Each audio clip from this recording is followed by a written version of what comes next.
नमस्कार दोस्तों, स्वागत करता हूं आपका अपने YouTube चैनल पर।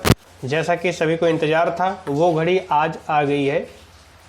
आज क्या 1 अगस्त 2023 को ही आपको ये खुशखबरी सुनने को मिली है कि जो आपका आयोग था, शिक्षा सेवा चयन आयोग, ठीक है, शिक्षा सेवा चयन आयोग जो आपका था, उसके गठन को क्या हो गया है, मंजूरी मिल गई है और विधेयक पास हो गया है। ठीक है, अब देखिए कि जो खबरें निकल कर आई हैं वो क्या क्या हैं। तो हमारे सामने एक अखबार की कटिंग है, हम देख लेते हैं। प्रयागराज में बनाया जाएगा उत्तर प्रदेश शिक्षा सेवा चयन आयोग का मुख्यालय।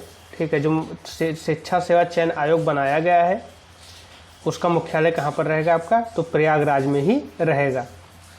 ठीक है, आगे देखिए क्या है कि सभी शिक्षकों के चयन को होगा एक आयोग। ठीक है, अभी तक चीज़ें यहीं पर अटकी हुई थी, सारी भर्तियां इसी पर रुकी हुई थी कि एक शिक्षा सेवा चयन आयोग बन जाए, उसके बाद सारी भर्तियों को उसी से कराया जाए, चाहे वो जूनियर हो, चाहे वो माध्यमिक हो आपका, चाहे प्राइमरी, माध्यमिक या फिर आपका उच्चतर जो हो। ठीक है, हर जगह के शिक्षक यहीं से चयन किए जाएंगे। ठीक है, लेकिन केवल चयन, ठीक है, चयन के लिए होगा, एकेडमिक कार्यों के लिए नहीं होगा, ये आप ध्यान रखिएगा। और ये जो आयोग बनाया गया है इसमें 12 सदस्यों, मतलब 12 सदस्य होंगे और एक अध्यक्ष, कुल मिलाकर 13 लोग होंगे। ठीक है, तो एक अध्यक्ष और प्लस 12 सदस्य, तो क्या होगा, जो संख्या होगी इनकी वो 13 लोगों की होगी। ठीक है, इस आयोग की, इसकी शिक्षा सेवा चयन आयोग की। ठीक, अच्छा, इसके सदस्यों का जो कार्यकाल होगा वो 3 साल होगा। और यदि कोई सदस्य 3 साल से पहले ही वो 65 वर्ष की उम्र पालेगा तो वो उस पद के अयोग्य हो जाएगा, वो हट जाएगा। ठीक है, तो यहाँ पर आपको ध्यान रखना है कि ये कोई मायने नहीं रहे, जीएस नहीं है यहाँ पर। देखिए, जो सदस्य हैं उनकी संख्या यहाँ पर 13 रहेगी और उनका कार्यकाल 3 वर्ष या 65 वर्ष, जो भी उनका पहले हो जाए। ठीक, तो बाकी आइए हम देखते हैं कि क्या क्या खबरें निकल कर आई हैं वहाँ से। यूपी में बेसिक, माध्यमिक व उच्च शिक्षा कॉलेजों के शिक्षकों का चयन अलग अलग संस्थाओं के जरिए नहीं होगा। सबसे पहली चीज़ तो ये है, जैसा कि सभी लोग जानते थे कि जो चयन आयोग का गठन किया जा रहा है उसका उद्देश्य यही है कि एकीकृत कर दिया जाए चीज़ों को। ठीक है, चाहे बेसिक हो, चाहे माध्यमिक हो, चाहे उच्चतर हो, अभी अलग अलग चीज़ें कराती थी, अब उन्हें एकीकृत करके एक आयोग के द्वारा कराया जाएगा। ठीक, अब इन सबके चयन के लिए उत्तर प्रदेश शिक्षा सेवा चयन आयोग बनेगा। इसके लिए विधानमंडल के मानसून सत्र में उत्तर प्रदेश शिक्षा सेवा चयन आयोग विधेयक 2023 लाया जाएगा। ठीक है, मुख्यमंत्री की अध्यक्षता में मंगलवार को हुई कैबिनेट बैठक में, देखिए ये कैबिनेट बैठक का जो इन्होंने फोटो लिया है वो यह है, 32 प्रस्तावों को मंजूरी मिली, जिसमें से आपका एक शिक्षा सेवा चयन आयोग वाला भी प्रस्ताव था। ठीक है, संबंधित विधेयक के मसौदे को भी मंजूरी दे दी गई है। आयोग का मुख्यालय कहाँ पर होगा, तो प्रयागराज में होगा। इसमें राज्य सरकार द्वारा 12 सदस्यों व एक अध्यक्ष की नियुक्ति की जाएगी। ठीक है, 12 सदस्य और एक अध्यक्ष की नियुक्ति यहाँ पर होगी शिक्षा सेवा चयन आयोग के लिए। और यही अब सारी जो बेसिक शिक्षा हो, चाहे माध्यमिक शिक्षा हो, चाहे उच्चतर शिक्षा हो, उनके शिक्षकों का चयन के लिए यही सब दिशा निर्देश देंगे और यही चयन करेंगे।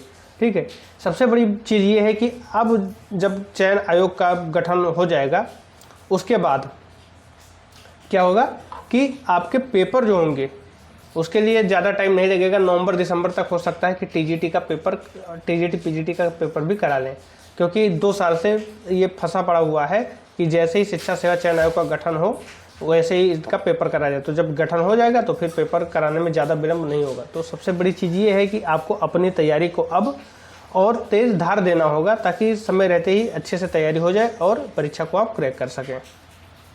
ठीक है, आगे क्या कह रहे हैं कि अध्यक्ष व सदस्य जो है, आगे आपका कि अध्यक्ष व सदस्य 3 साल के लिए 65 साल की आयु तक जो पहले हो तक पद धारण करेंगे। ठीक है, ये सब मायने नहीं रखता हम लोगों के लिए अभी। देखिए, प्रदेश के उच्च शिक्षा मंत्री योगेंद्र उपाध्याय ने बताया कि अशासकीय सहायता प्राप्त महाविद्यालयों के शिक्षकों के चयन के लिए उत्तर प्रदेश उच्चतर शिक्षा सेवा आयोग सबसे पहले, मतलब पहले यही करता था, जो अशासकीय सहायता प्राप्त महाविद्यालय होते थे उनके लिए। ठीक है, अशासकीय सहायता प्राप्त इंटरमीडिएट कॉलेज के शिक्षकों के लिए माध्यमिक शिक्षा सेवा चयन बोर्ड तथा सहायता प्राप्त जूनियर हाई स्कूलों एवं संबद्ध प्राइमरी अनुभाग में सहायक अध्यापक के पदों पर चयन संबंधित प्रबंध तंत्र करते हैं। अब सारे आयोग विघटित करते हुए एक नया आयोग काम करेगा। आयोग का खर्चा सरकार के अनुदान व अपनी आमदनी से चलेगा। ठीक है, आयोग कैसे चलेगा? तो सरकार उसे अनुदान देगी और उनका जो अपना खर्चा निकलेगा उससे, ठीक है, उनका जो अपनी आमदनी होगी उससे आयोग का खर्चा चलेगा। ठीक है, तो सबसे पहली चीज़ तो है कि जो अलग अलग विभाग करते थे, अलग अलग स्तरों पर चयन, ठीक है, माध्यमिक का अलग करते थे, प्राइमरी का अलग करते थे, अब वो सब हटकर सिर्फ एक ही विभाग रहेगा और वो चयन करेगा। ठीक है, देखिएगा आगे की क्या खबर है।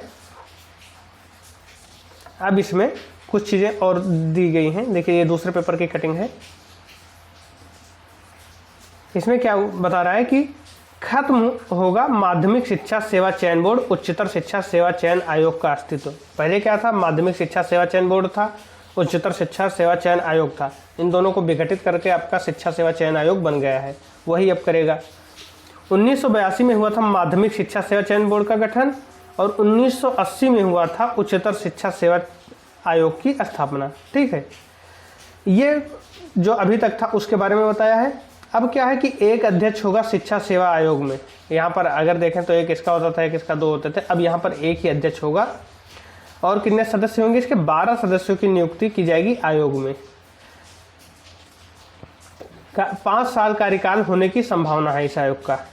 ठीक है, लेकिन इसके जो सदस्य होंगे उनका क्या है? 3 साल या 65 वर्ष। बाकी सारी चीज़ें वही है, खबर वही है, इसमें कुछ नया नहीं दिया है। अब देखिए यहाँ पर जो पॉइंट वार दिया गया है इसे आप ध्यान दीजिएगा। इसमें क्या क्या है कि जो आपका शिक्षा सेवा चयन आयोग का गठन हुआ है उसके अंतर्गत प्रयागराज में ही होगा मुख्यालय, पहली चीज़ ये है। फिर क्या है कि मंगलवार को यूपी कैबिनेट ने नए आयोग के गठन को मंजूरी देने की साथ इसका मुख्यालय प्रयागराज में ही रखने पर भी मंजूरी दे दी है। ठीक है, यानी इसके गठन को मंजूरी दी है और इसका मुख्यालय कहाँ रखा जाएगा? प्रयागराज रखा जाएगा। पॉइंट 1 है। पॉइंट दूसरा देखिए कि यह आयोग प्राथमिक देखिए यह आयोग प्राथमिक, उच्च प्राथमिक, माध्यमिक विद्यालयों हित विविध संगठक कॉलेजों में शिक्षकों की भर्ती करेगा। यानी आपका प्राथमिक है, माध्यमिक है या उच्चतर है, ये सारी चीज़ों का भर्ती करेगा। यानी एक ही आयोग रहेगा और वही अब भर्ती करेगा अध्यापकों का। इसके अलावा परीक्षा नियामक प्राधिकारी की टीटी, सुपर टीटी, संस्कृत परिषद और मदरसा परिषद की टीचर्स भर्ती व बेसिक शिक्षा परिषद की भर्तियों की जिम्मेदारी उठाएगा। यानी जितने भी संस्कृत है, मदरसा है, सुपर टेट है आपका, इन सारी चीज़ों की जो भर्ती होंगी उसका जिम्मेदार कौन होगा? यही आयोग होगा। ठीक है, उसकी जिम्मेदारी कौन उठाएगा? यही आयोग उठाएगी। फिर क्या है, यहाँ कुल 12 सदस्य और एक अध्यक्ष की नियुक्ति की जाएगी। इनमें 6 सदस्य माध्यमिक और उच्चतर शिक्षा आयोग के होंगे। जो अभी तक 2 अलग अलग आयोग थे वहाँ से 6 सदस्यों को लाया जाएगा और उन्हें शिक्षा सेवा चयन आयोग में रखा जाएगा, बाकी उन्हें विघटित कर दिया जाएगा। अभी तक प्राथमिक व माध्यमिक क्या है कि अभी तक प्राथमिक व माध्यमिक विद्यालयों के शिक्षक भर्ती का आयोजन उत्तर प्रदेश माध्यमिक शिक्षा सेवा चयन बोर्ड और विश्वविद्यालय और डिग्री कॉलेजों के लिए असिस्टेंट प्रोफेसर, एसोसिएट प्रोफेसर और असिस्टेंट प्रोफेसर के पदों पर भर्ती उत्तर प्रदेश उच्चतर शिक्षा सेवा आयोग द्वारा की जाती थी। माध्यमिक के लिए कौन करता था? माध्यमिक शिक्षा सेवा चयन बोर्ड, और उच्चतर के लिए क्या करता था? उच्चतर शिक्षा सेवा आयोग द्वारा की जाती थी। दोनों विघटित होकर आपका एक हो गया है। उत्तर प्रदेश सेवा आयोग के गठन के बाद माध्यमिक शिक्षा सेवा चयन बोर्ड और उच्चतर शिक्षा सेवा चयन बोर्ड आयोग समाप्त हो जाएंगे, ये दोनों खत्म हो जाएंगे। इनके पास केवल चयन का अधिकार है। ठीक है, जो आपका शिक्षा सेवा चयन बोर्ड बना है इनके पास केवल चयन का अधिकार है। एकेडमिक नहीं होने से इनका अस्तित्व समाप्त हो जाएगा। ठीक, देखिए जो आपके पास ये दोनों थे इनके पास केवल चयन का अधिकार था। ठीक है, चयन कर सकते थे, एकेडमिक का कोई अधिकार नहीं था। तो जब चयन का अधिकार था और चयन भी दूसरे के पास चला गया है तो ये स्वतः ही समाप्त हो गए, इनका कोई काम बचा नहीं। ठीक, इसकी जगह बेसिक शिक्षा परिषद, संस्कृत परिषद, मदरसा परिषद और परीक्षा नियामक प्राधिकारी अपनी जगह बने रहेंगे। ठीक है, इनकी जगह पर जो ये सारी चीज़ें हैं ये बने रहेंगे, क्योंकि ये चयन नहीं कराते थे, ये एकेडमिक कराते थे। ठीक है, इनकी जिम्मेदारी एकेडमिक की होती थी, तो ये अपनी जगह पर बने रहेंगे। लेकिन जो आपका उत्तर प्रदेश शिक्षा सेवा आयोग के पहले जो था आपका क्या कि उच्चतर शिक्षा सेवा चयन आयोग और माध्यमिक शिक्षा सेवा चयन बोर्ड, ये दोनों समाप्त हो जाएंगे, क्योंकि इनका काम केवल चयन करना था, एकेडमिक से रिलेटेड कुछ नहीं था। तो जब एकेडमिक से रिलेटेड कुछ नहीं था, तो जब इनके पास कोई काम ही नहीं बचा, तो इस आयोग को रखने का क्या मतलब था? तो ये स्वतः समाप्त हो जाएंगे। इसकी जगह पर जो आपका बेसिक शिक्षा परिषद है, संस्कृत परिषद, मदरसा परिषद, परीक्षा नियामक प्राधिकारी है, ये नहीं समाप्त होंगे, क्योंकि इनका काम है एकेडमिक भी देखना।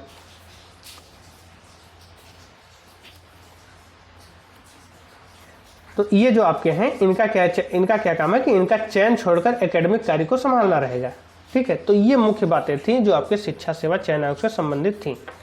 अब दूसरी बात ये है कि जो भर्तियां थी आपकी, कि शिक्षकों के 5180 पदों पर भर्ती का रास्ता साफ, ये इसीलिए अटकी हुई थी क्योंकि अभी तक आयोग बन नहीं पा रहा था। और 5180 थे कौन कौन से? तो आपके 1017 पद किस लिए थे? असिस्टेंट प्रोफेसर के। यहाँ देखिए 1017 पद, ठीक है, 1017 पद आपके असिस्टेंट प्रोफेसर के थे। और 4163 पद किसके थे? आपके टीजीटी पीजीटी के थे। ठीक है, और आवेदन कब किया गया था? तो जून 2022 में आवेदन लिया गया था और अभी तक कुछ हुआ नहीं इस पर। तो कुल मिलाकर 4163 और 1017 पदों पर जो भर्तियां फंसी थी, यानी कुल मिलाकर आपका आ गया 5180 पद। 5180 पदों पर जो भर्तियां फंसी थी, उनका रास्ता अब हो गया है साफ। और नए आयोग बनने के साथ ही अब इनके परीक्षा जल्द होने की संभावना बढ़ गई है। ठीक है, तो ये था। अब देखिए, अब शिक्षा सेवा चयन आयोग का गठन हो चुका है। रही बात अब पेपर होने की, तो नवंबर दिसंबर तक संभवतः पेपर हो भी सकता है। और इसके लिए जो टीजीटी पीजीटी का पेपर है वो नवंबर दिसंबर तक होने की संभावना है। तो आप तैयारी अच्छे से करते रहें। और जितने भी प्रैक्टिस सेट हैं जो कि हमारे यूट्यूब पर उपलब्ध हैं, आप हमारे यूट्यूब चैनल पर आकर देखेंगे तो लगभग जितने भी मार्केट में प्रैक्टिस सेट हैं, सारे प्रैक्टिस सेटों का हमने यहाँ पर सॉल्व करवा दिया है। साथ ही साथ एक नए तरीके से, नए सिरे से भी अब क्वेश्चन लेकर आएंगे, जिसमें क्वेश्चन के माध्यम से ज़्यादा क्वेश्चन नहीं रहेगा, 25 से 30 क्वेश्चन रहेंगे, लेकिन चैप्टर को खत्म करने के लिए पर्याप्त रहेंगे। ठीक है, ऐसे क्वेश्चन लेकर आएंगे जो 25-30 क्वेश्चन रहेंगे, लेकिन वो आपका पूरा चैप्टर खत्म कर देगा। तो ज़रूरी नहीं है कि आप फिर से पूरी तरीके से उसकी थ्योरी पढ़ें, बल्कि आप क्वेश्चन के माध्यम से भी आप कंप्लीट कर सकते हैं अपना सिलेबस। तो आप इसके लिए हमारे यूट्यूब चैनल के साथ जुड़ सकते हैं और आप वहाँ पर इसके लिए आप हमारे यूट्यूब चैनल के साथ जुड़ सकते हैं और सारी चीज़ें पा सकते हैं। डेली आपको 25 क्वेश्चन आपके चैप्टर वाइज कराए जाएंगे, जो कि आपका प्रागैतिहासिक काल से शुरू होते हुए आपका जाएगा कहाँ तक? कंपनी शैली तक। ठीक है, सिर्फ कंपनी शैली तक हम 25-25 क्वेश्चन डेली कराते रहेंगे। ये सुबह का कार्यक्रम है। और शाम को आपको डेली 30 क्वेश्चन मिलेंगे आधुनिक कलाकार पर, 20 क्वेश्चन मिलेंगे आपको आधुनिक समकालीन कलाकार पर, आधुनिक कलाकार पर। ठीक है, तो वहाँ पर आपको 20 क्वेश्चन डेली मिलेंगे और उसके माध्यम से हम कंप्लीट कराने की कोशिश करेंगे, क्योंकि समकालीन कलाकार से क्वेश्चन ज़्यादा आते हैं। ठीक है, समकालीन कला से क्वेश्चन ज़्यादा आते हैं, तो वहाँ पर आपको डेली 20 क्वेश्चन इसके मिलते रहेंगे। 25 से आपका रिवीजन होता रहेगा। और इसके लिए आपको अन्य थ्योरी पढ़ने की ज़रूरत नहीं है, क्योंकि 25 क्वेश्चन जो लेकर आएंगे उसी के माध्यम से पूरा का पूरा चैप्टर हम कंप्लीट कराने की पूरी कोशिश करेंगे, और होगा भी। ठीक है, आप टेलीग्राम पर ज्वाइन कर सकते हैं, वहाँ पर आपको डेली टेस्ट मिलता रहेगा। 30 क्वेश्चन का डेली आपको क्विज कराया जाता है, आप वहाँ से भी अपना तैयारी कर सकते हैं। बाकी पीडीएफ आपको मिल जाएगा इन सारी चीज़ों का, जो डेली क्वेश्चन होंगे उनके पीडीएफ आपको प्रोवाइड करा दिए जाएंगे। आप प्रैक्टिस करते रहिए।